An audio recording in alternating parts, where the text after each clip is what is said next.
বিশ্বনবী বলেন লিকুল্লি নবিয়্যিন দাউ মুস্তাজাবা।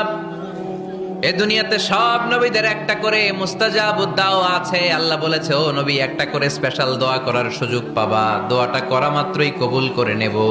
বিশ্বনবী বললেন, এই পৃথিবীর বুকে যত নবী রাসূল দুনিয়ায় এসেছে সব নবীরা তাদের স্পেশাল দোয়া দুনিয়ায় করে ফেলেছে, ইল্লা আনা, কিন্তু আমি করি নাই। বিশ্বনবী বললেন, ওয়া ইন্নী আখতাবিউ দাওয়াতি শাফাআতান লি উম্মতি ইয়াউমাল কিয়ামাহ। আমি আমার স্পেশাল দোয়াটা করি নাই, আমার স্পেশাল দোয়াটা আমি আমার গুনাহগার উম্মতকে বাঁচানোর জন্য কিয়ামত পর্যন্ত রেখে দিয়েছি। আমরা যেদিন বিপদে পড়ে যাব, যেদিন আমার আব্বা আমারে চিনবে না, আমি আমার আব্বারে চিনব না, নেতা তার কর্মীরে চিনবে না, কর্মী নেতারে চিনবে না, ঠিক কি না? পীর সাহেব মুরিদরে চিনবে না, মুরিদ পীর সাহেবরে চিনবে না, স্বামী তার স্ত্রীরে চিনবে না, স্ত্রী তার স্বামীরে চিনবে না। নবী থেকে শুরু করে, অলি থেকে শুরু করে, শহীদ থেকে শুরু করে সবার মুখে একটাই জিকির, ইয়া নাফসি ইয়া নাফসি ইয়া নাফসি।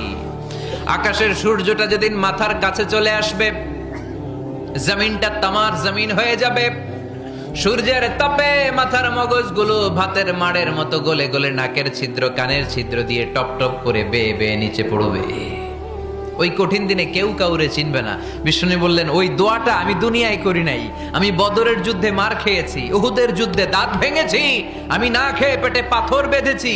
আমি যদি ওই দিন দোয়া করতাম, আল্লাহ দোয়া কবুল করে নিত, জান্নাতি খাবার দিয়ে দিত, আমার মায়ের খাওয়া লাগতো না, তায়েফে আমার রক্ত ঝরতো না, দোয়া করলেই কবুল। কিন্তু ওই দোয়াটা আমি দুনিয়ায় করি নাই, ওই দোয়াটা আমার জন্য, আপনার জন্য, আমাদের জন্য বিশ্বনবী জমা রেখে দিয়েছে।